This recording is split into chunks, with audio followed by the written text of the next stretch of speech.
Agora ela está sempre gravada.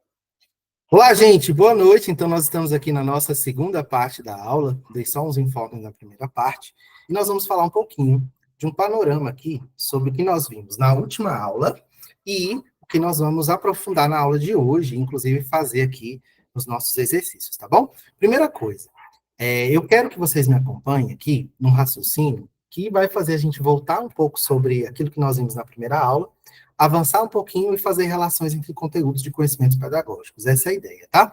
Eu sempre falo para vocês, quando a gente vai começar a estudar conhecimentos pedagógicos, é importante a gente entender a relação entre educação e sociedade. Então, é importante que vocês saibam que quando a gente começa a falar de educação, a educação é uma prática social. Então, ela vai se desenvolver em diferentes espaços.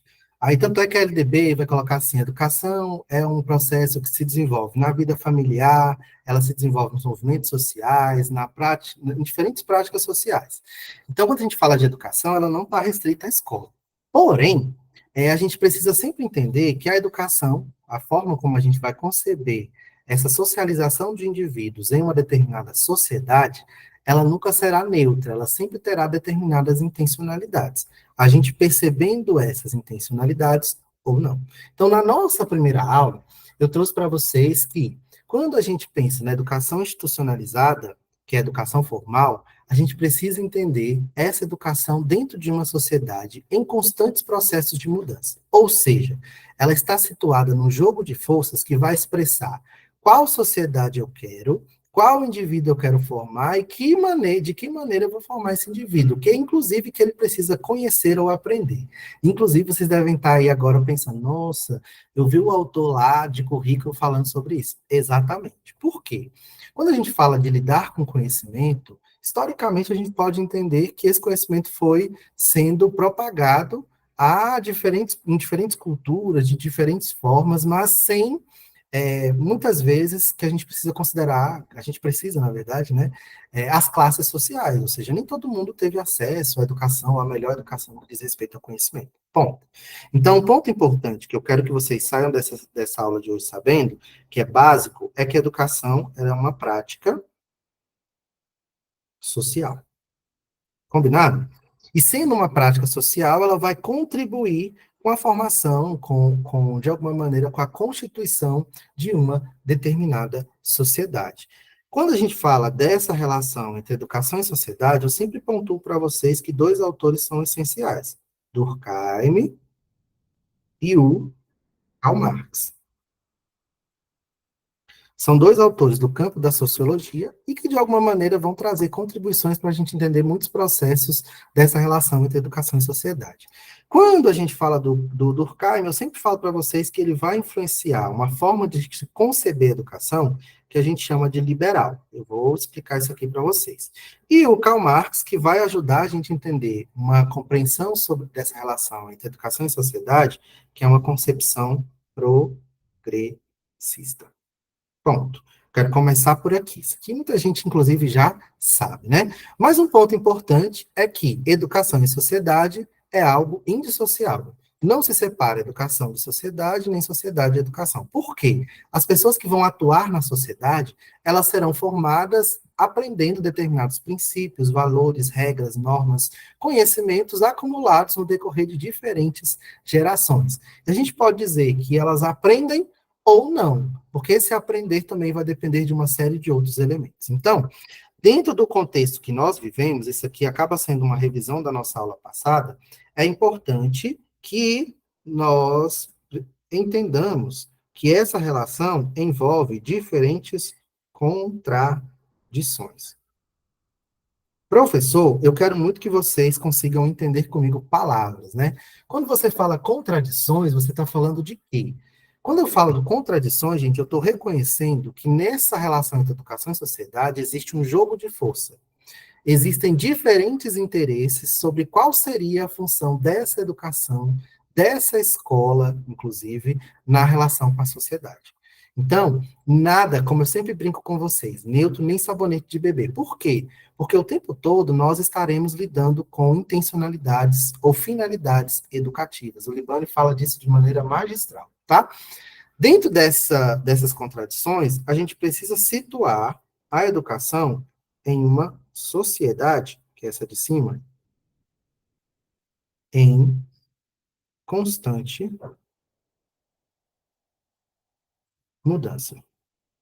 Ou seja, vocês concordam comigo que a educação que nós recebemos, embora a gente tenha fortes marcas que a gente acaba reproduzindo, o nosso contexto era totalmente diferente? É, essa semana eu ouvi uma frase que falava assim: a história é uma disciplina de contexto, né? Quando a gente pega a história para estudar, a gente sempre tem que contextualizar por que determinadas coisas aconteceram.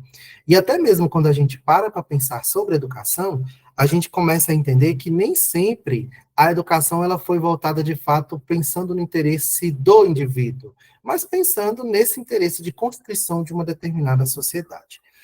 Esse é um ponto essencial, porque até hoje, quando a gente vai pensando nessas contradições, o que seria um exemplo de contradições, professor? Por exemplo, a escola ou a educação, ela é chamada a resolver o problema da riqueza versus da pobreza, que aqui se distingue no que a gente chama de desigualdades sociais, por exemplo, né? Riqueza e pobreza expressa para a gente desigualdades sociais.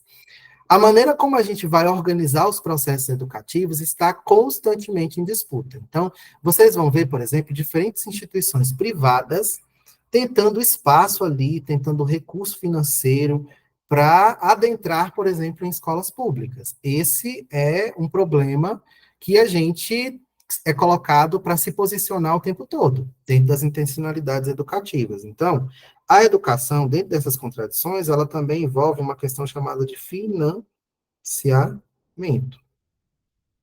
E esse financiamento vai se expressar principalmente nas formas de gestão.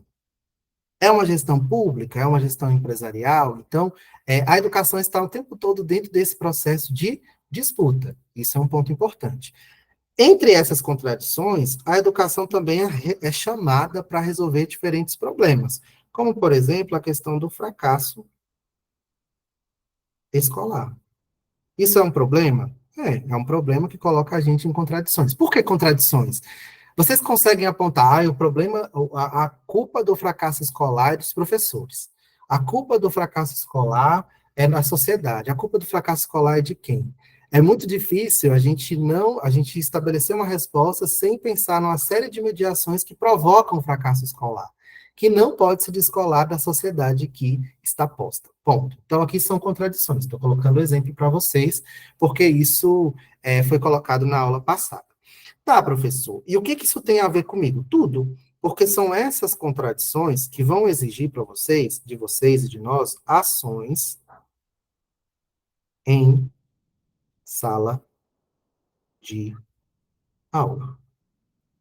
Essas ações é o que a gente vai chamar aqui, ó, de aspecto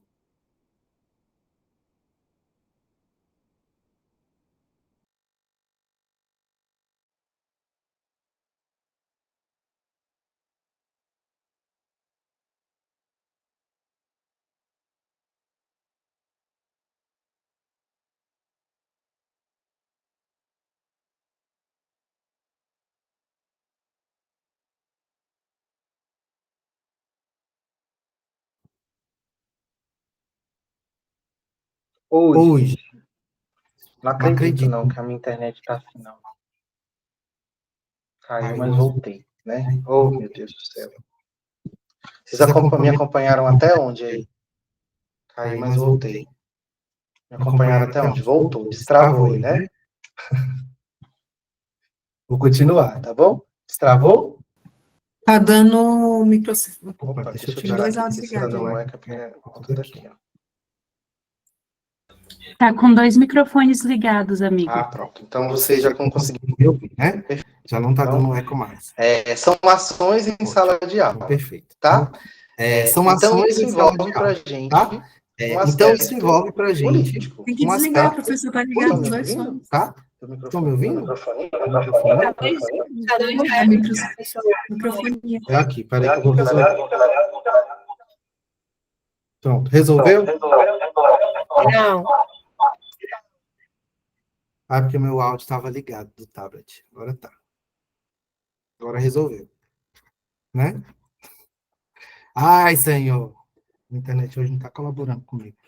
Voltou, gente? Voltou? Agora sim. Então, vamos lá. A educação, a forma como a gente lida com essas contradições, vai envolver da gente uma tomada de posição no que diz respeito às nossas ações em sala de aula. Esse é o sentido político da educação. Porém, vocês não vão concordar comigo que para eu tomar uma posição, eu tenho que saber o que está acontecendo? Então, essa tomada de posição envolve a necessidade da gente ter uma intencionalidade.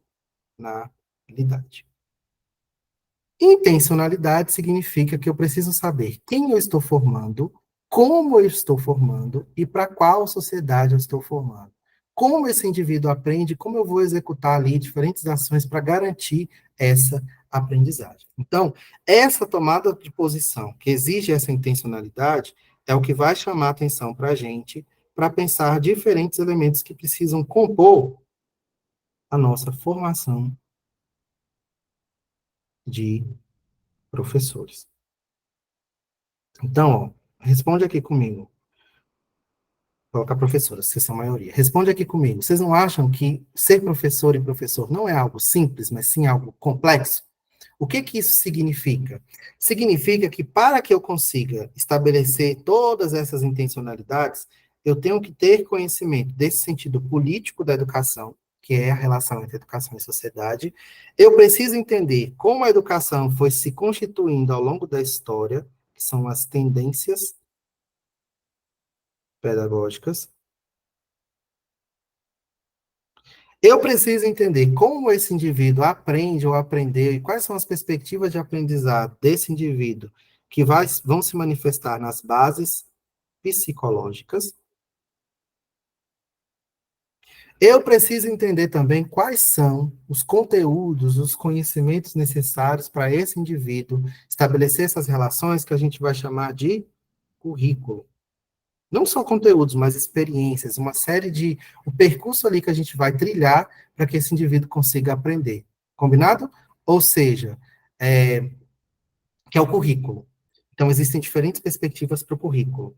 Eu preciso ter uma forma própria de ensinar, que é o método, que também está relacionado aqui, que é a didática. Eu preciso, na didática tem conteúdo, método, avaliação, todos esses elementos de como eu vou operacionalizar tudo isso. E eu preciso entender também quais são os fundamentos, ou seja, quais são as teorias que eu vou utilizar para estabelecer essas relações. Então, a formação de professores, ela tem essa deficiência. Muitas vezes a gente não consegue fazer essa mobilização de conhecimentos aqui para que a gente consiga ter uma ação verdadeiramente intencional nas nossas escolas. Pronto. Então, é isso que eu queria trazer aqui para que vocês entendam um aspecto. Não entendi nada, professor. Então, entenda isso aqui, ó.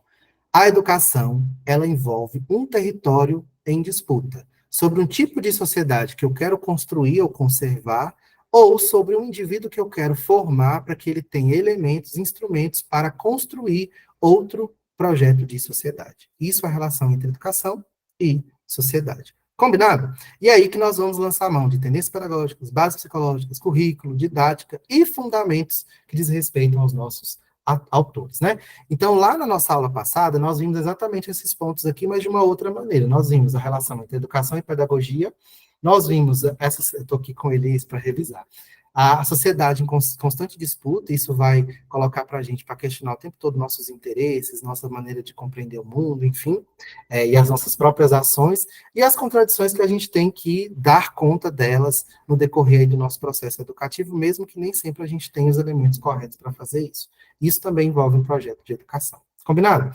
Então, de alguma maneira, a educação vai ter uma função. Aí agora, eu quero partir aqui, feito esse preâmbulo aqui, eu posso mudar o slide? Ou não, vou colocar aqui, ó. Quando a gente fala de tendências pedagógicas, por exemplo, que é o que eu quero começar, a gente precisa entender qual é a função da escola e como isso vai se desenhar na relação com a sociedade. É aqui que a gente entende as tendências pedagógicas. Aí agora eu quero ir ponto por ponto em cada um desses elementos, tá? Vamos um por um, junto comigo, ó. Tendências, bases psicológicas, currículo, didática e esses fundamentos. Tudo nessa relação entre educação e sociedade. Combinado? Partindo daí, então, o que eu quero trazer aqui para vocês? Ó, vem cá comigo. Vamos começar a destrinchar um ponto que constantemente cai em editais e a gente precisa saber. A função... Opa, peraí.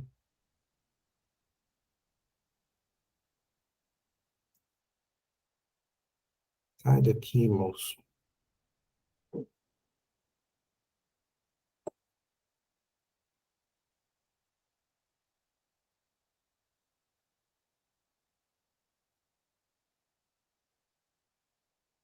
A gente, hoje eu tô que tô, hein?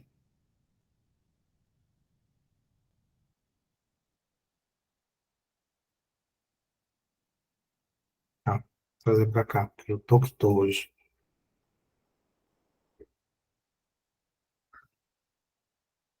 Pronto, fica aqui. Vamos lá. Função da escola. Para entender isso, nós temos diferentes autores, entre eles Libânio, Saviani, Lucchesi, que vão tentar entender isso. Como que eles vão tentar entender essa pergunta, a função social da escola, com as tendências pedagógicas? Combinado? Nós temos vários autores que vão falar de tendências pedagógicas. Quais são eles? Os principais são Libânio, que é o mais cobrado em prova, Libânio, Saviani, Lucchesi, e dentro muito dos aspectos da didática, a Mizukami.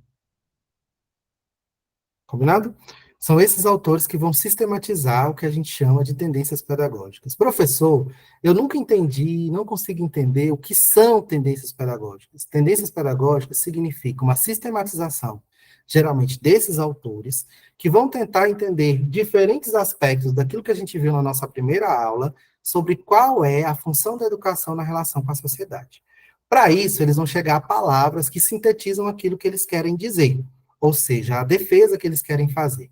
Todos esses autores, em especial, inclusive a Mizukami, vão trazer para a gente uma proposta, de alguma maneira, de que se conceber a educação num sentido crítico, destacando o seu elemento político, a sua necessidade de a gente contextualizar essa educação. O Libânio vai fazer toda uma organização histórica, vai falar o seguinte, ó, historicamente, nós podemos entender um grupo de tendências que são as tendências liberais. O que quer dizer, meu professorinho, uma tendência liberal? Uma tendência liberal significa aquelas que vão compreender a educação ou a escola puramente na função de adequar o indivíduo a um todo social que está posto. Não de questionar, mas de formar valores, normas, costumes, para que esse indivíduo consiga se situar, agir na sociedade, porém de maneira individual. Ponto. Que sociedade é essa, professor? A sociedade capitalista. Então, é por isso que eu sempre falo para vocês, as tendências liberais são as tendências que vão tentar adequar, ajustar, adaptar o indivíduo à sociedade capitalista. Sendo assim, ele vai tentar aí trazer para a gente diferentes perspectivas de quais são essas tendências no decorrer do tempo histórico. Quais são elas? A pedagogia tradicional, a pedagogia renovada progressivista, a pedagogia renovada não diretiva e a tecnicista. Essas são as tendências que o Libânio chama de liberais. Qual a síntese entre elas, professor? Todas elas estão pensando na adequação do indivíduo à sociedade que está posta. Cabe não a sociedade mudar, mas o indivíduo se adequar a ela, porque a sociedade é um todo orgânico, organizadinha, bonitinha, que precisa funcionar, e o indivíduo precisa ter elementos para que ele consiga atuar nessa sociedade. Aí eu vou chamar a atenção para um ponto aqui, desse termo liberais. Preste atenção comigo, liberais, tá? Quando a gente fala de tendências liberais, eu estou falando de uma mudança do indivíduo, e eu vou reconhecer que a educação é importante. Preste atenção no que eu estou falando. Educação é importante. Você não vai chegar em nenhum lugar e as pessoas vão te questionar isso. Elas vão falar assim, a educação não é importante. Elas vão criticar a forma como a gente exerce a educação, ensina, pedagogias, enfim. Mas elas vão dizer, educação é importante. Mas quando eu escuto alguém falar educação é importante, aí você tem que fazer uma pergunta. Qual educação? Preste atenção. Alguém chegou para você amanhã, na fila do pão, e falou assim, educação é importante. Chega lá e questiona essa pessoa e fala assim, qual educação?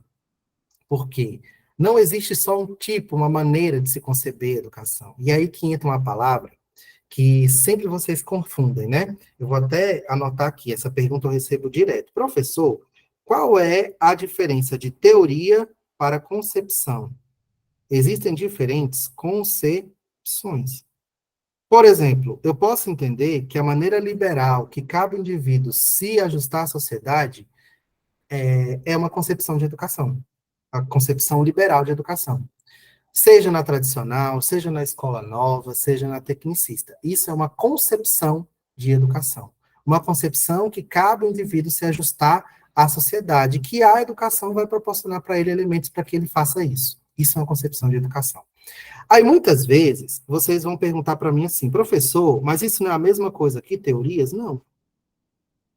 Quando a gente vai falar de teorias relacionadas à educação, são autores, autoras, pessoas que colocaram a educação como objeto de estudo, sistematizaram algo para dar uma resposta sobre o que é educação ou sobre simplesmente como executar a educação pedagogicamente, né? Ensinar pessoas pedagogicamente. Isso são teorias. Então, concepções é sempre algo mais amplo. Teorias é sempre algo muito mais específico. Por exemplo, quais são as teorias da aprendizagem? Psicogênese da pessoa completa, Vallon, epistemologia genética, Piaget, que mais? Pedagogia histórico-crítica, pode ser uma concepção, mas também pode ser, de alguma maneira, uma teoria. Então, isso traz para a gente diferentes maneiras da gente conceber a educação, tá? Então, dentro da concepção liberal de educação, o que é uma concepção liberal, professor? Vou repetir.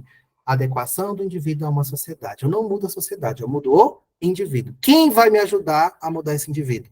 A educação. Então, essas são as tendências liberais. Quais são elas? Eu nem vou anotar aqui porque o meu propósito é outro. Eu já fiz isso na última aula e vou fazer uns exercícios. Quais são as tendências liberais? Tradicional, renovada progressivista, renovada não diretiva e tecnicista. Perfeito, Alan. O que quer dizer conservadora, gente? Conservadora significa assim, eu não vou questionar a sociedade, eu vou questionar a minha forma de ensinar.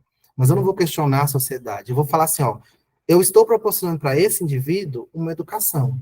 Se ele se adequar, bem, se não, aí é problema dele. Mas eu não situo esse indivíduo historicamente e socialmente, que é dentro do contexto da luta de classes. Perfeito aqui? Isso é uma concepção liberal. Além dessa concepção liberal, nós temos também uma concepção de educação que nós podemos chamar de progressista. Ou seja, nós temos as tendências liberais e as tendências progressistas. O que difere, professorinho, por favor, uma tendência liberal de uma tendência progressista? A tendência progressista é aquela pessoa que está lá na fila do pão e fala assim, qual educação? Para qual sociedade? Você acha mesmo que a educação que o rico recebe é a mesma educação que o pobre recebe? Você acha mesmo que a educação está totalmente desvinculada dos interesses sociais? Ou você acha mesmo que a educação ela é neutra? Ou a educação está implicada em diferentes elementos ideológicos, políticos, culturais e econômicos? Então, quem vai trazer esse questionamento são as tendências progressistas. Então, o que as tendências progressistas, de uma maneira geral, vão fazer? Elas vão pegar os elementos das teorias, das tendências liberais, dos teóricos das tendências liberais, e vão questionar. Vão falar assim, olha, vocês estão falando que essas coisas são lindas, mas, na verdade, elas não são tão lindas assim. Sabe por quê? Porque essa educação que você está falando, ela não vai envolver todo mundo. Ela não terá o mesmo tipo de educação para todo mundo. Por exemplo, eu vou colocar uma situação cotidiana real aqui, para a gente entender o que é uma visão liberal ou uma concepção progressista. Quando alguém te fala assim, a escola pública é péssima, aí você pode ou aceitar, não, a escola pública é péssima, ou você pode começar a analisar essa fala. O que é dizer que a escola pública é péssima? Significa que ela é descartável? Significa que ela não atende à sua função social? Ou significa que, de alguma maneira, ela não está atendendo uma determinada concepção de educação? Então, como a gente vai resolver esse problema? Eu posso dizer, numa visão liberal, que a educação é péssima porque ela não está formando o indivíduo, por exemplo, para atuar na escala produtiva. Ela não está formando o indivíduo para que ele consiga, de fato, ali ter diferentes postos no mercado de trabalho. Isso é uma visão tecnicista. Eu posso falar assim, ó, a educação não cumpre a sua função porque o indivíduo sai de lá sem saber nada. Então, mas ela tem que ensinar valores, mas não está ensinando valores, nenhum valor. Visão tradicional. Ele não consegue atender nenhuma visão prática. Escola nova. Se for uma visão progressista, eu preciso falar assim, olha, essa educação que nós temos aí, ela falta condições de trabalho para o professor, falta, de alguma maneira, conteúdo para o estudante aprender, informação para o professor, para que ele consiga transpor esse conteúdo e o estudante aprender. Isso é uma visão progressista. Então, é o que a Tainá falou. As tendências progressistas, elas vão trazer um questionamento. E não só um questionamento, mas elas vão também trazer uma proposta. Elas vão falar assim, ó, eu não acredito nessa educação liberal. Eu acredito na educação que forme um indivíduo de maneira crítica para que ele possa questionar a sociedade que está posta, se unir enquanto um coletivo e agir para a construção de outro projeto de sociedade. Então, elas vão falar assim, esse projeto de sociedade capitalista não funciona. Então, a gente tem que pensar a educação por outros princípios. Isso é uma outra concepção. Em resumo, a visão liberal de educação tenta mudar o indivíduo. A visão progressista de educação, ela tenta instrumentalizar o indivíduo para que ele questione a sociedade e tenha possibilidades coletivamente de transformá-la. Lógico que cada uma vai trazer uma visão para isso. Bom, então é isso que eu queria que vocês entendessem hoje. Uma tendência liberal é uma concepção de educação. Uma concepção liberal de educação muda o indivíduo e não questiona a sociedade. Uma concepção progressista de educação questiona a sociedade, tenta mudar essa sociedade pela instrumentalização do indivíduo no sentido crítico. Ponto. Fechou. Isso na visão do Libânio. O Saviani vai chamar da mesma coisa. Então, o que o Libânio chama de liberais, o Saviani vai agrupar num grupo de tendências que ele chama de não críticas. Quais são elas? Tradicional, escola nova, tecnicista. Isso é o Saviani. Ele está falando da mesma coisa? Tá, de uma maneira diferente, no outro nome, mas é a mesma coisa. Isso é uma chavinha que alunas minhas mais antigas já viraram, mas muita gente ainda não virou, então por isso que é importante fazer essa revisão. O Saviani também vai fazer uma análise e falar assim, ó, existem sim teorias que vão analisar a educação.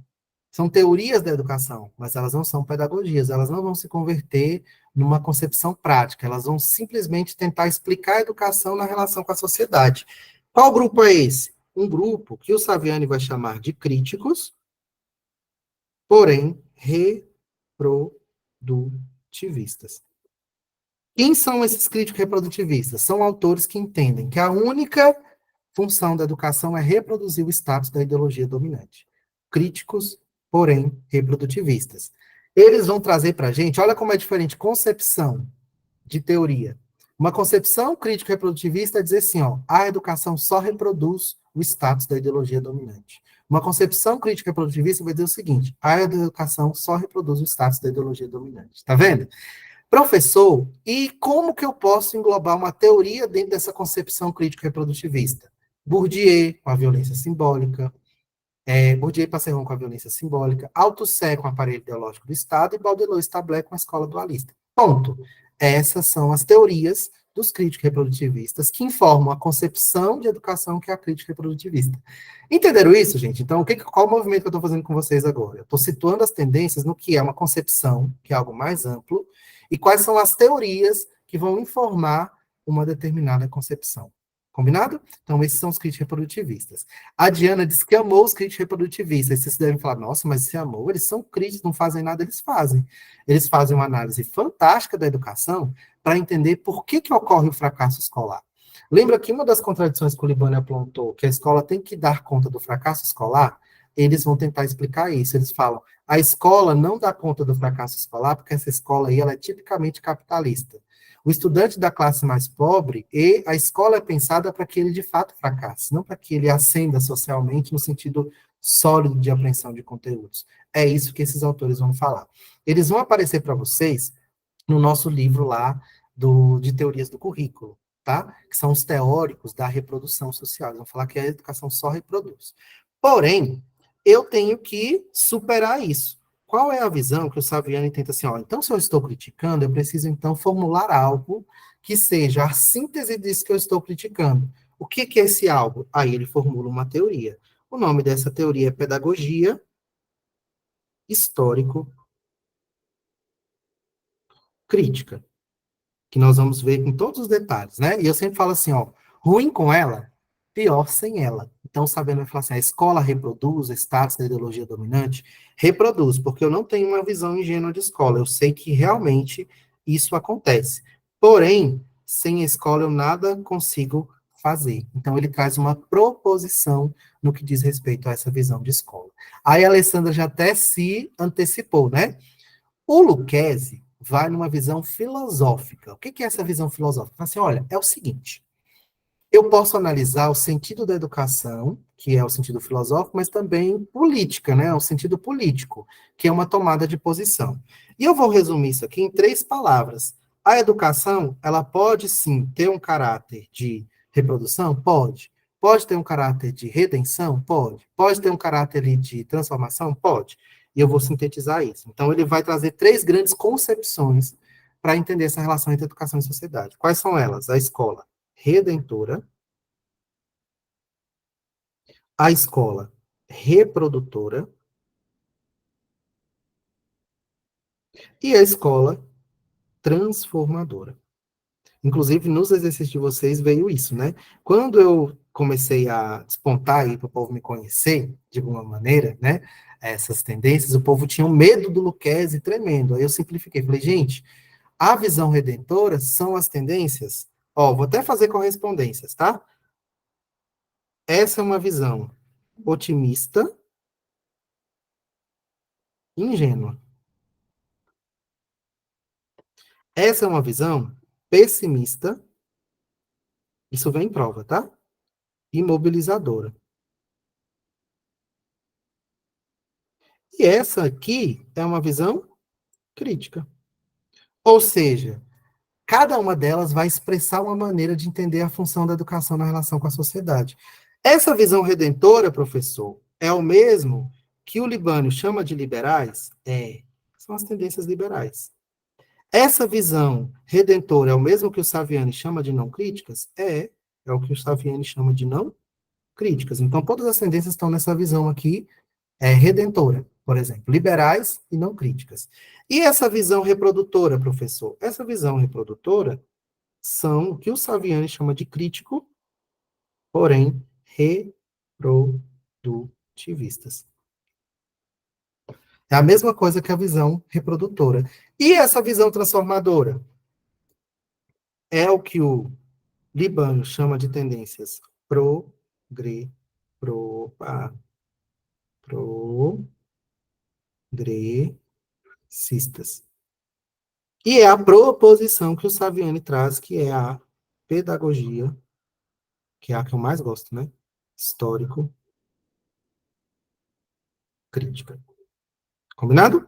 Então, essa é a visão transformadora. Ou seja, essas são visões, a transformadora vai dizer o seguinte, ó, a escola reproduz? Sim. A escola transforma? Também. Então, eu preciso analisar essa relação da educação com a sociedade, não de maneira tão direta. Eu preciso analisar pela contradição. Por quê? A educação é um instrumento de mediação que forma pessoas para atuar em uma determinada sociedade. Tá vendo que isso é a relação entre educação e sociedade? É isso. Ponto. Vem a última, Mizukami. Aí alguém falou assim, a Gislaine, a Mizukami analisa didaticamente, perfeito, Gislaine. Eu costumo dizer, gente, que quando vocês forem estudar a Mizukami, tentem fazer uma certa relação com as bases psicológicas, por exemplo. Porque a Mizukami, ela vai tentar fazer quase o que o Libânio fez. Então, ela vai tentar entender assim, ó, como que o professor agia, como que eram entendidos os conteúdos, como que era entendida a aprendizagem na tendência tradicional. Como que era entendida a aprendizagem, uma abordagem que ela vai chamar de comportamentalista, que corresponde, por exemplo, à visão tecnicista de ensino, que é a ciência dos comportamentos, o behaviorismo. Como que vai funcionar ali a educação, a aprendizagem, numa visão cognitivista, que é aquilo que vai entender dos processos mentais, ali, o construtivismo, muito presente na escola nova, que é a visão cognitivista. Como que o professor vai atuar, por exemplo, numa visão que ele considere mais as relações humanas? É a visão humanista. Isso é a classificação da Mizukami. Então, ela vai trazer outras visões aqui, na verdade, outras palavras. E a visão que seria a visão progressista é o que ela vai chamar de sociocultural. Então, quais são os elementos que aparecem na Mizukami destrinchando? A visão, a abordagem tradicional, a abordagem comportamentalista,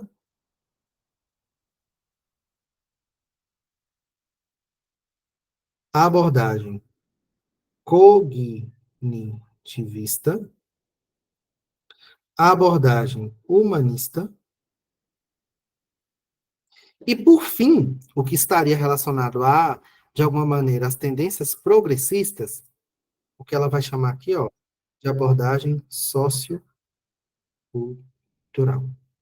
Tá bom?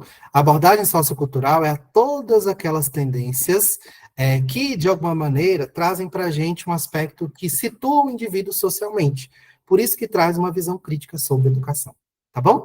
Então, em síntese, olha quanta coisa eu falei em pouco tempo. Não sei se vocês estão conseguindo me acompanhar, mas me falem aí. Mas o que eu quero trazer para vocês? Existem diferentes classificações para o que a gente chama de tendências pedagógicas. Vocês ficam, tenho medo? Não tenho. Essas diferentes classificações, elas dizem respeito a aspectos que são muito próximos. Porém, se são pessoas diferentes, autores diferentes, eles vão trazer nomenclaturas diferentes, mas a proposta deles é uma só. Compreender historicamente o que é educação e trazer uma proposta para superar a educação que está posta. Entendendo que nós podemos disputar isso dentro do jogo de forças que corresponde à relação entre educação e sociedade na disputa pelo Estado. Ponto. Essa é a primeira parte que eu queria trazer para vocês. Hoje eu quero falar de muita coisa, viu? Então, me acompanhe aí, vão me dando esses retornos, se vocês estão acompanhando de fato, tá? Então, vencemos um primeiro ponto. Lógico que tendências pedagógicas têm muitos Mulher detalhes. parece que tem 70 anos. Tendências Acredita pedagógicas. disso? Oh, meu Deus. Tendências pedagógicas envolvem muita coisa, né? E nós teremos aulas específicas que vão falar da classificação, inclusive, de cada um dos autores, tá bom? Porém, o que eu quero trazer é um geralzão para vocês. Não se desesperem, nós teremos aulas específicas do Saviani, específicas do Libânio, específicas do Luquez, da Mizukami, enfim. A gente vai trazer esses detalhes. Só que eu quero que vocês entendam aqui, o que vocês estão mexendo aqui quando a gente fala de educação, que é o que eu disse lá em cima, tá? Agora, eu vou trazer um outro ponto para vocês, que são as bases psicológicas, que é o segundo ponto aí. Vamos lá? Quando a gente fala de bases psicológicas, gente, muita calma nessa hora, não fiquem desesperadas comigo, tá? E vai dar tempo da gente fazer os exercícios também. Quando a gente fala das bases psicológicas, eu estou falando de um outro aspecto que não se descola das tendências, mas que vai se desenhar a partir de processos de concepções sobre o desenvolvimento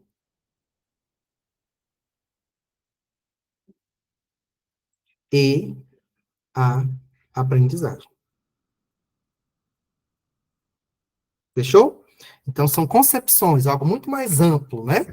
Sobre desenvolvimento e aprendizagem. Ponto. Professor, o que eu preciso saber dentro desse conteúdo de bases psicológicas? Então, pode vir assim, concepções de desenvolvimento e aprendizagem, bases psicológicas da aprendizagem, teorias da aprendizagem. Lembre que quando eu falo, sempre que parecer assim, ó, concepções, é algo amplo.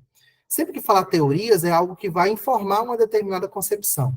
Combinado? Vou disponibilizar esse slide para vocês, viu, Fernanda? Pode deixar, na nossa pasta, no fim da aula, eu disponibilizo. Então, quando a gente fala de bases psicológicas, é a mesma coisa que teorias da aprendizagem, concepções sobre desenvolvimento e aprendizagem, e lógico, eu falo a mesma coisa no sentido de assunto, mas tem as suas especificidades, tá? Quando eu falo disso aqui, eu preciso trazer alguns elementos centrais. Primeiro, eu preciso fazer a relação entre o indivíduo e o conhecimento. A gente está falando de conhecimento, alguma coisa que eu preciso para estabelecer uma relação dentro de uma sociedade. Conhecimento. Ponto.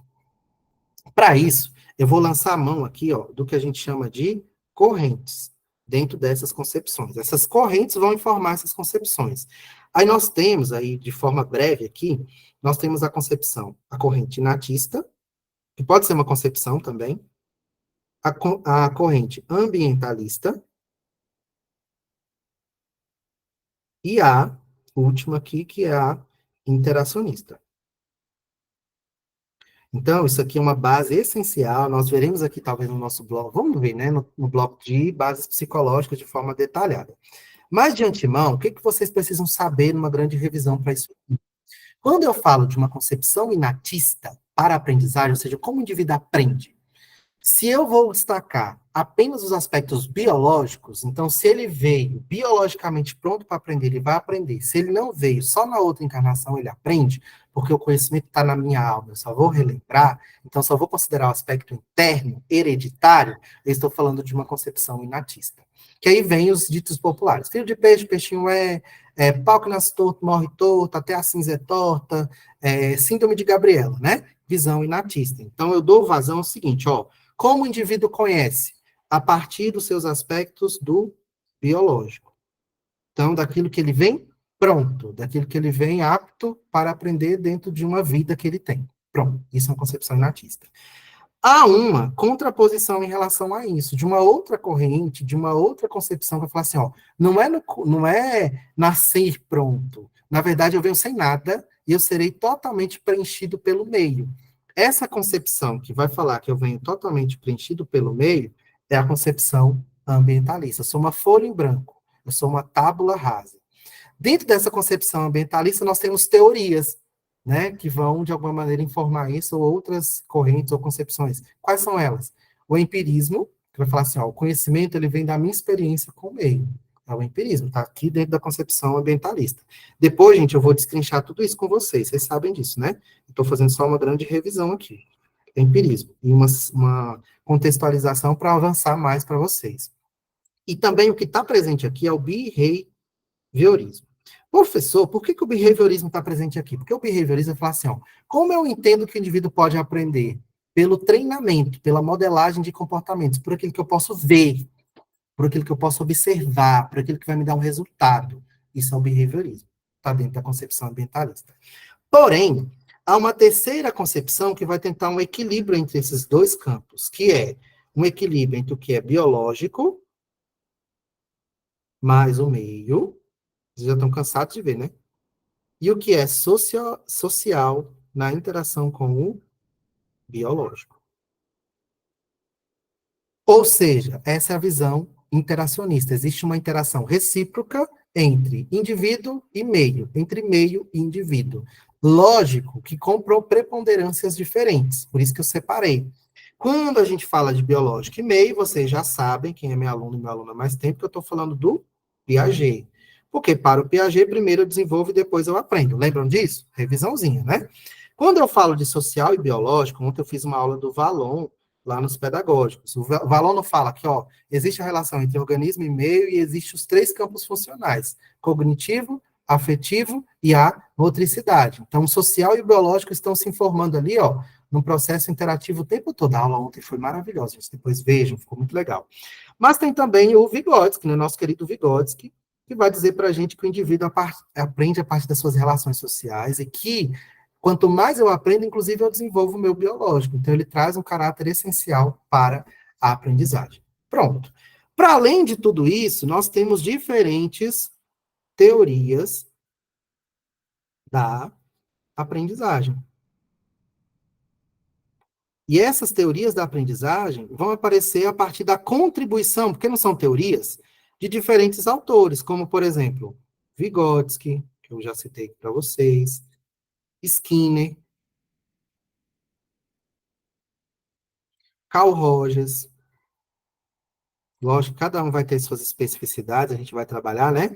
Ausubel. Temos, por exemplo, um que a gente trabalhou muito na época do efetivo do DF, que é o Gardner, são as inteligências. Olha aqui as teorias da aprendizagem, né? Elas estão aqui, informando diferentes concepções de educação que vão falar assim, é biológico, é o meio, é uma interação recíproca entre esses dois campos, né? Então, é isso que traz aqui para a gente enquanto teorias da aprendizagem. Temos, ó, Piaget, temos aqui, quem mais que eu coloquei? Vallon, enfim, diferentes teorias da aprendizagem. Fechou? E geralmente as provas vão pedindo para vocês a teoria de cada autor. Por exemplo, vou falar aqui no abstrato, tá? Gardner, inteligências múltiplas. Vallon, psicogênese da pessoa completa. Vygotsky, psicologia histórico-cultural. Skinner, condicionamento operante, instrução programada dentro do behaviorismo. Carl Rogers, abordagem centrada na pessoa. Ausubel, aprendizagem significativa, que inclusive nós respondemos uma questão sobre ele. Pronto. Isso são as bases psicológicas, ou seja, como o indivíduo aprende e como ele se desenvolve dentro de diferentes perspectivas e concepções. Isso que vai trazer o conteúdo de bases psicológicas. Pronto, tá? Posso passar para a próxima? Então, aqui eu falei para vocês de tendências, agora de bases psicológicas, né? Geralmente, bases psicológicas vai girar em torno de todos esses autores de alguma maneira, as especificidades das suas teorias, no que eles se aproximam, no que eles se diferenciam, e é isso que eu costumo trabalhar com vocês nas nossas aulas, onde eu trago esses autores, vocês sabem disso, né? E as próprias questões de prova vão nessa linha também de raciocínio. Então, isso são as nossas bases psicológicas. Qual é o nosso ponto 3? Ai, que delícia! Agora, quem lê o livro vai sair na frente, né? Quem já deu uma lida no livro. Outro ponto importantíssimo é o currículo. Quem lê o livro, eu não vou adiantar tanta coisa de currículo, viu que a maneira como eu vou conceber uma teoria do currículo informa um tipo de pessoa que eu quero formar para uma determinada sociedade. Vocês conseguiram perceber isso? Por quê? Porque o currículo lida com qual maneira que eu vou conceber o que é o conhecimento. Então, eu posso compreender o currículo de uma maneira puramente técnica, que não faça qualquer relação com a realidade social, que é a visão tradicional do currículo. Que vai falar assim, ó, o conhecimento que a gente tem que ensinar, ele é o científico e ponto, acabou, não tem que fazer relação de vínculo com aquilo que o estudante vive, não. Está errado.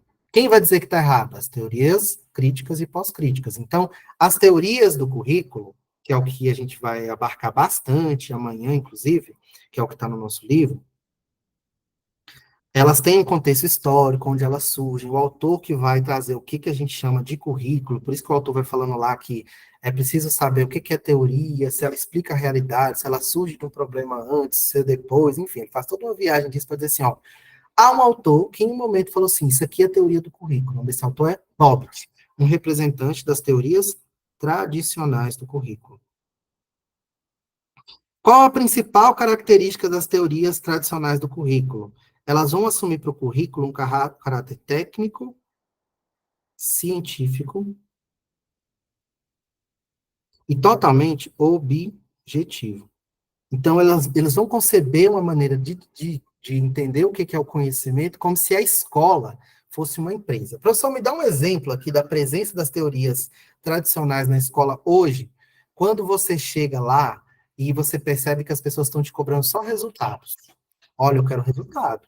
Olha, a lista aqui, a BNCC, essa habilidade, não sei aonde, você fica preenchendo um monte de relatório. Você fala, meu Deus, eu estou numa escola ou eu estou numa empresa? Porque você tem que cumprir diferentes metas. Isso não significa, gente, que você não tenha que ter intencionalidade.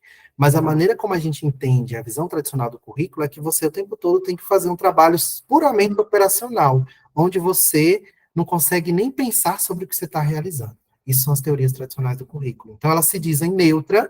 Ótimo, estou gostando das relações que vocês estão fazendo. Elas se dizem neutras, ela tem um caráter objetivo e se fala, ó, o que eu preciso entender é o caráter científico do conhecimento. Ponto. Não vou falar de outras coisas da realidade social. Porém, existem outras teorias, que são as teorias críticas, lógico que elas terão as suas diferenças, e as teorias pós-críticas. O que essas teorias têm em comum? Todas elas vão trazer algo que até então não existia, que era um questionamento da função do currículo. Então, elas vão trazer um questionamento. Por que eu ensino uma coisa, mas não ensino outra? Por que tem determinado conhecimento que é valorizado pela escola e outro que não é? Então, as críticas, elas vão trazer algo que eu sempre aponto para vocês, ó, elas vão trazer um sentido amplo de se entender a relação entre educação e sociedade, na visão de currículo. As pós-críticas vão falar assim, ó, nós precisamos observar aquilo que é subjetivo, aquilo que é do indivíduo. Não é só o caráter no sentido de contexto, mas do indivíduo mesmo, sua cultura, sua sexualidade, gênero, raça, papapá. Tudo isso nós veremos amanhã. Isso é currículo. Aí eu pergunto para vocês, nessa minha linha de raciocínio de revisão, vocês estão conseguindo perceber a relação entre os conteúdos? Entre o que é educação em sociedade lá do início, entre o que é tendências pedagógicas que eu coloquei depois, entre o que é bases psicológicas e agora o que é currículo? Porque isso é grande parte do edital de conhecimentos pedagógicos. Então, tá tudo contextualizado. Pronto. Vamos para o próximo ponto aqui, ó. Próximo ponto é a didática. Ai, que delícia, né? Quando a gente fala de didática, a gente está falando de formas de operacionalizar a nossa ação pedagógica. Então, a didática, lá dentro dos componentes do processo de aprendizagem, nós temos aqui, por exemplo, conteúdos, nós temos diferentes métodos, diferentes estratégias.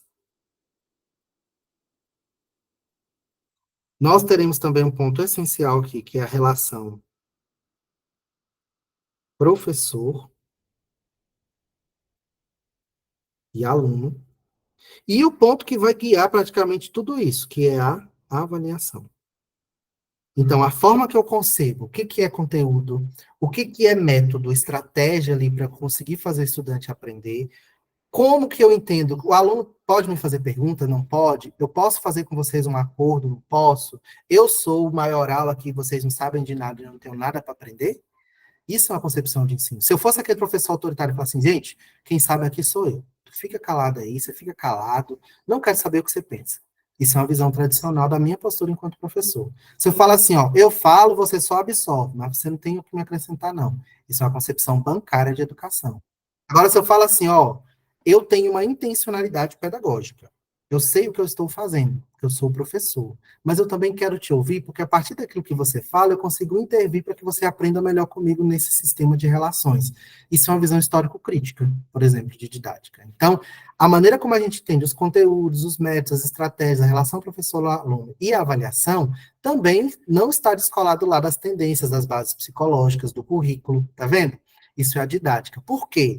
A didática vai trazer para a gente uma forma de operacionalização dessa nossa ação pedagógica. Inclusive, dentro dos aspectos da didática, nós não podemos deixar de considerar algo que é a previsão da nossa ação docente, que é o planejamento, que se dá em diferentes tipos, níveis, em diferentes instâncias aí do planejamento, né? Planejamento é um assunto que a Larissa manja muito. Quem sabe a Larissa faz uma aula específica de planejamento junto comigo aqui, viu, Larissa? Vamos preparar essa aula? Planejamento, a gente sabe que é um dos assuntos que vocês têm maior dificuldade, né? E quando a gente pensa de planejamento, a gente tem que pensar no nível macro, que é o planejamento educacional dentro das políticas públicas. No nível de escola, seria o planejamento plano da escola, plano de ensino, plano de aula, né? Então, tudo isso vai trazendo para a gente diferentes dimensões para a gente compreender o planejamento. Por quê? Porque é o planejamento, que significa esse lançar à frente, que vai trazer esse elemento que eu coloquei lá no início, que é a intencionalidade. Então, a partir do planejamento, nós vamos revelar a nossa intencionalidade, que de algo que vocês não lembraram, que eu não coloquei aqui, que é o traçar objetivos. Professor, qual o objetivo dessa aula de hoje? O objetivo dessa aula de hoje é trazer um panorama para vocês daquilo que a gente viu antes, no processo formativo de vocês, e também trazer um link com o que nós vimos na última aula, que é chegar nas tendências, teorias modernas da educação, que eu vou fazer esse link já já, tá? Tudo está se encaixando, gente? Espero que sim, viu? Não sei se eu estou falando demais, se eu estou falando devagar, vamos me dando esse retorno aí, mas eu estou seguindo aqui uma linha de raciocínio. Então, isso é a didática.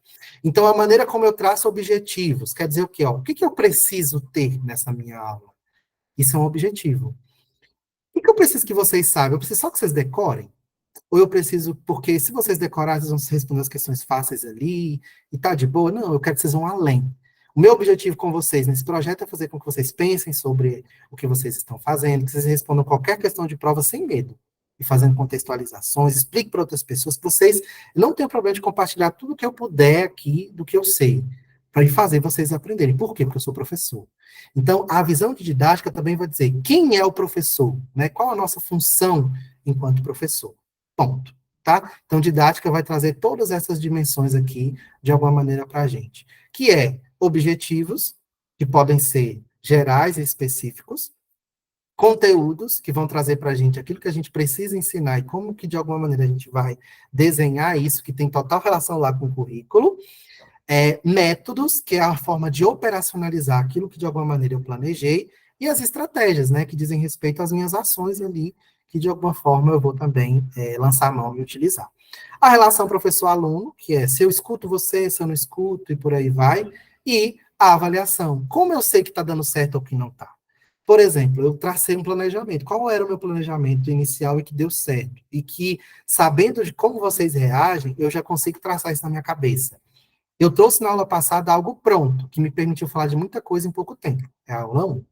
Nessa aula, eu estou retomando a aula 1 de outra maneira, trazendo para vocês aquilo que vocês já estudam. Para quê? Para relacionar a aula 1 com essa aula 2. Essa é a minha intencionalidade. Tanto é que uma aluna que eu achei maravilhoso, viu? Não sei se ela está aí, ela falou assim, professor, eu senti falta de você construir o mapa com a gente também na hora. Gente, eu também vou fazer isso. Só que eu preciso diversificar os métodos, né?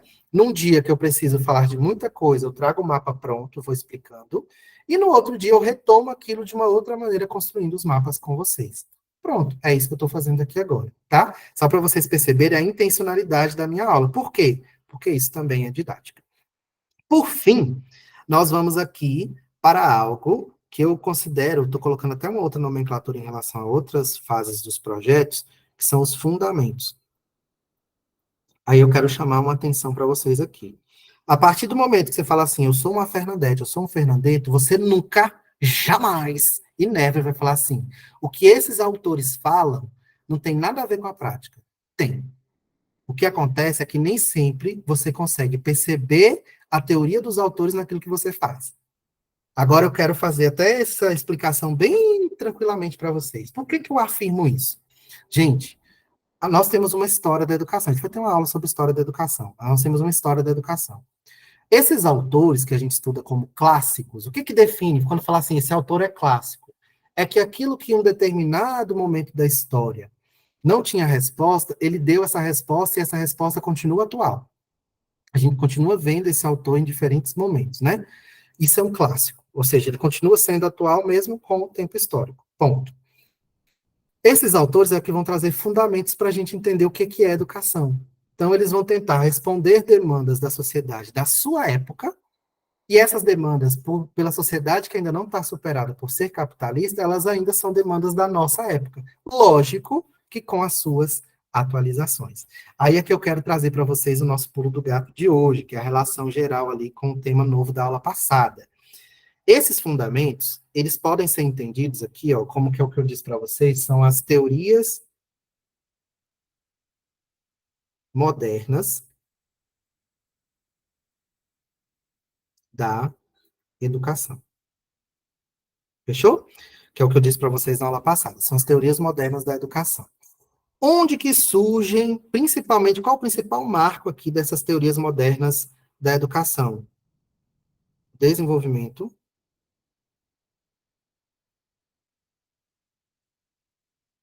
do capitalismo. O que marca o que a gente chama de modernidade, ou de teorias modernas para a educação, é o desenvolvimento do capitalismo. O que significa isso, professor? Com o desenvolvimento do capitalismo, pense aqui comigo, a gente tem um outro modo de produção, a gente precisa organizar a sociedade de uma outra maneira, porque não é mais naquela maneira feudal, a gente precisa criar um Estado, a gente precisa regular a ação dessas pessoas para que elas não se matem, a gente precisa que essas pessoas aprendam a ler, a escrever, a gente precisa que essas pessoas aprendam a ler e escrever com método, porque até então não tinha método, porque a educação não era para todo mundo. A gente precisa que essas pessoas tenham o mínimo de possibilidade de agir politicamente, mas isso de acordo com aquilo que elas têm em relação a condições financeiras, que é a classe social. Isso é o capitalismo. Então, o desenvolvimento do capitalismo vai exigir uma demanda para a educação. Nós precisamos, né? Nós precisamos expandir a educação para todo mundo. Então, são coisas que estão efervescendo ali no contexto de sociedade que pessoas tentaram organizar, estudar isso. Um desses autores que estarão dentro dessas teorias modernas para a educação é o nosso querido pai da didática, Comênios. Aí eu disse para vocês um pouquinho sobre ele, né? Considerado o pai da didática, a arte de ensinar tudo a todos. Por quê? Porque eu preciso expandir a educação. Mas antes mesmo de pensar o Comênios, a gente não pode deixar de considerar a Igreja Católica, que tinha sua forma de educação e era ela que educava, né? Inclusive por meio das missas, da forma como ela ensinava os valores da igreja e por aí vai. Uma reação da Igreja Católica, nesse processo de ensinar tudo a todo mundo, Martinho Lutero e tudo mais, é a criação da Ordem dos Jesuítas, que terá a missão aí, ó, de propagar a fé católica em diferentes partes do mundo. Não é só o Brasil que os jesuítas atuaram, não, tá, gente? E atuam, né? Em diferentes partes do mundo. E isso vai trazer diferentes formas de sistematizar a educação, que se converte em teorias para a educação. Ótimo. Comênios. Temos também um cara que vai trazer os passos formais. Herba. Temos um cara que vai pensar ali a centralidade da criança, que é o Pestalozzi. Temos um cara ali que vai criar os jardins de infância, com muita inspiração ali também no Pestalozzi, que é o Froebel. Temos um cara ali que vai tentar entender a relação entre educação e sociedade, que eu falo que é um dos mais importantes, Durkheim. Então, ele fala assim, a educação é aquele instrumento que, de alguma maneira, passa para a geração mais nova aquilo que a geração mais velha construiu. Então, vai perpetuando, né, esses valores sociais, ensinando formas de ser, de estar, de sentir, que ele chama de fatos sociais. Durkheim. Perfeito. Temos um cara que fala assim, o homem nasce bom, a sociedade o corrompe, que é o Rousseau. Filósofo iluminista, né? Aí a gente vai destacando diferentes acontecimentos históricos. A Revolução, vou até colocar aqui, ó, acontecimentos históricos, porque tudo isso está situado historicamente. A Revolução Industrial. Opa. Lógico, gente, que eu não estou seguindo uma ordem cronológica aqui, não, tá? Industrial, estou falando de processo de industrialização, né? Revolução Industrial, a Revolução Francesa.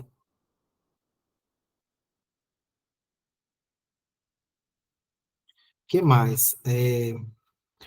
O Iluminismo, a expansão dos estados, enfim, tá? Tudo isso vai trazer para a gente diferentes concepções de educação e estado, tá? Essas são as teorias modernas de educação. Então, é aqui que, inclusive, vai se desdobrar, né? Nessas visões aqui todas, seja, se eu for falar assim, ó, justificativa do capitalismo. Questão de prova. As tendências, papapá, são aquelas criadas como justificativa do sistema capitalista, ou seja, não terá como função adequar o indivíduo à sociedade capitalista. Renascimento pode ser também, viu, Alan Douglas? A sociedade capitalista, ela justifica um sistema capitalista. Que tendências são essas? Tendências liberais. Porém, nesse desenvolvimento do capitalismo, nós também teremos as tendências que vão questionar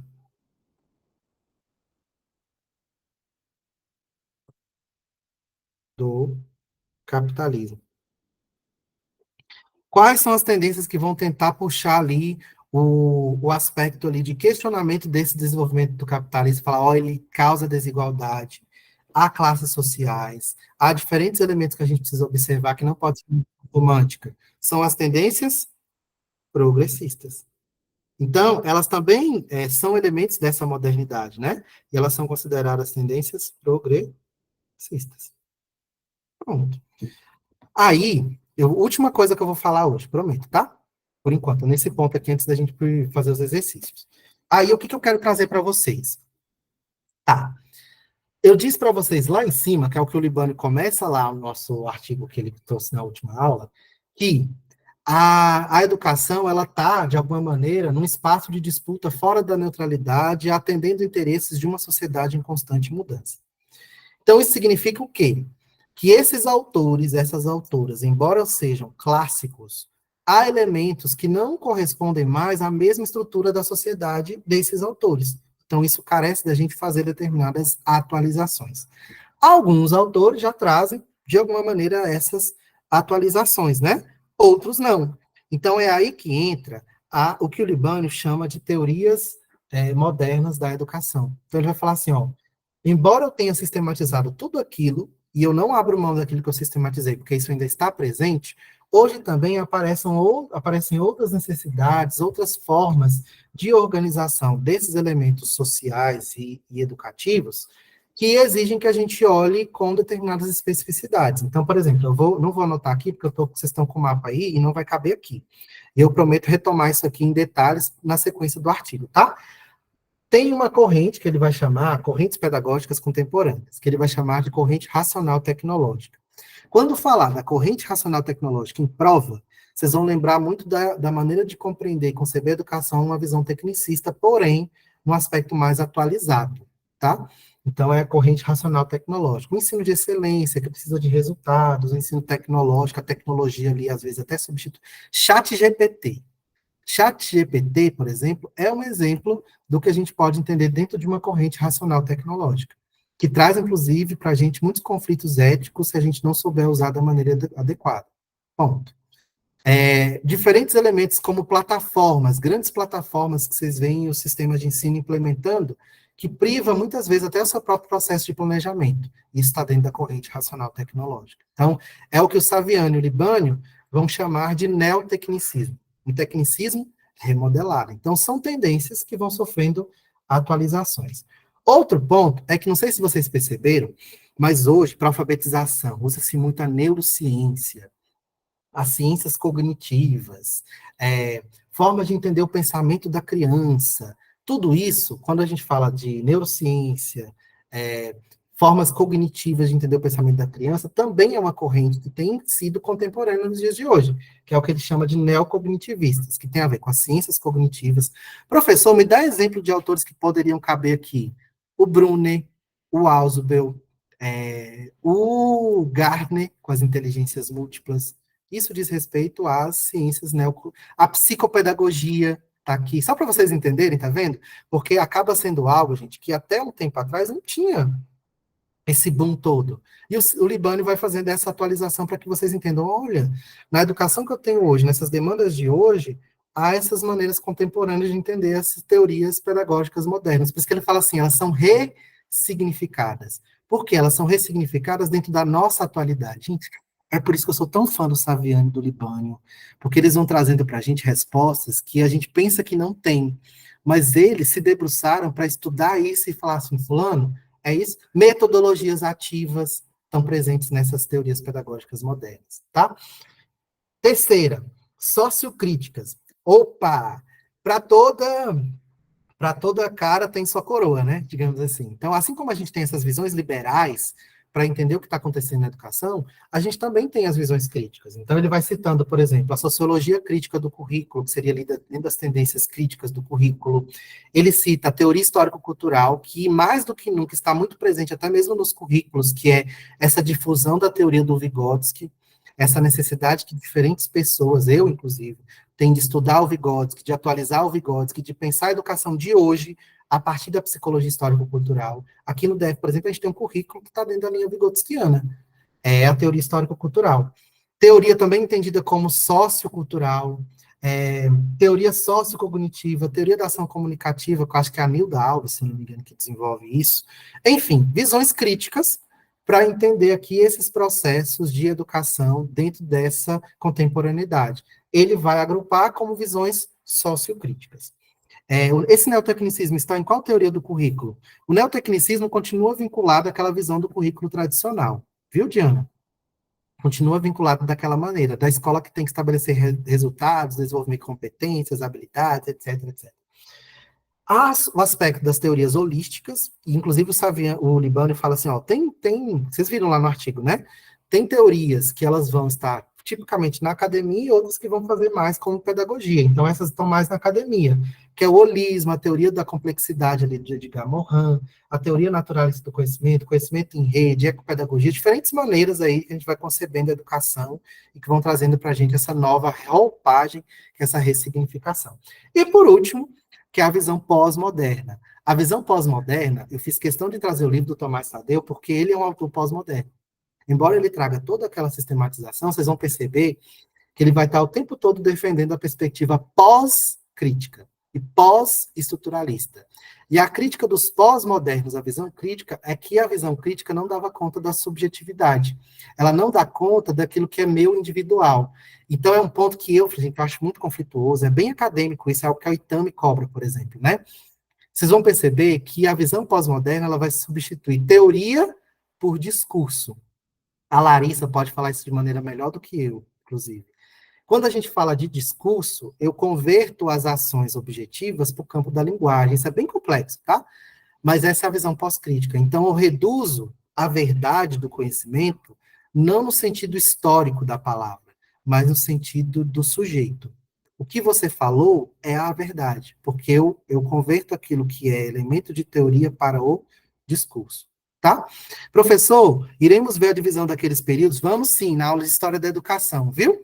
Então, essa parte de teoria do discurso é mesmo complexa, eu acho que nem vale a pena a gente entrar nela agora, mas eu quero depois fazer essa distinção, eu quero até pedir a ajuda da Larissa, porque ela é a mestre na análise do discurso crítica. E para fazer a análise do discurso crítico, a gente precisa entender um pouco sobre o que significa teoria e o que significa discurso, tá? Então, quando a gente fala de teorias pós-críticas, é muito nessa linha pós-estruturalista que é a defesa do Tomás Tadeu, né? Só que ele vai trazendo também outras visões. Então, essa é a visão dentro daquele quinto aspecto que é a visão pós-moderna. Ponto. Então, tudo que eu falei aqui, gente, é o que a gente viu na aula passada e que você vai fazer esse link, tá? Deu para entender aí um pouco dessa revisão? Eu acredito que sim, né? Gente, eu vou pedir para vocês, quem for ver depois, se vocês puderem, sempre que puder, divulgue lá para mim, me marque e tudo mais, essas aulas, porque elas são muito importantes até para afirmar o meu trabalho. O povo vê e fica curioso, aí eles se arrependem de não ter entrado, né? Porque às vezes não botaram fé. E é isso, gente. É o que eu queria trazer de revisão para hoje. Lógico que é uma revisão, isso não significa que a gente acabou por aqui, tá? Acabou por aqui. Cleidiane, essa última parte aqui, na verdade, é uma parte que a gente vai revisitar o tempo todo, né? Então, a gente vai revisitar a parte de autores, eu quero, inclusive, desenvolver com vocês o que é a corrente racional tecnológica, o que é a corrente neocognitivista, o que é a sociocrítica, o holismo, pós-moderno. Então, é só um panorama para vocês irem o tempo todo se provocando, mas eu sempre vou trazendo esses aspectos também. Mas esse aqui, eu preciso trazer com muita calma, num material muito pontual, para que a gente veja essas características, tudo bonitinho. Mas é só introdução, é só para provocar, tá bom? E que bom que vocês acharam difícil essa última parte, porque ela é mesmo difícil, ela exige da gente um estudo muito maior. E ter consciência disso é muito importante, tá? Mas é isso, gente, eu queria parar por aqui para a gente dar uma pausa rápida, tá? Porque eu quero terminar aqui no máximo 10h30, 11 horas aí no máximo, tá? Para a gente corrigir todos os exercícios, que eu acho que os exercícios estão tranquilos, e eu vou retomando muita coisa do que eu disse aqui e fazendo essas relações, tá? Vou salvar aqui, vou parar a gravação e vou dar 5 minutos para vocês. São 9h45, 9h50 vocês vão.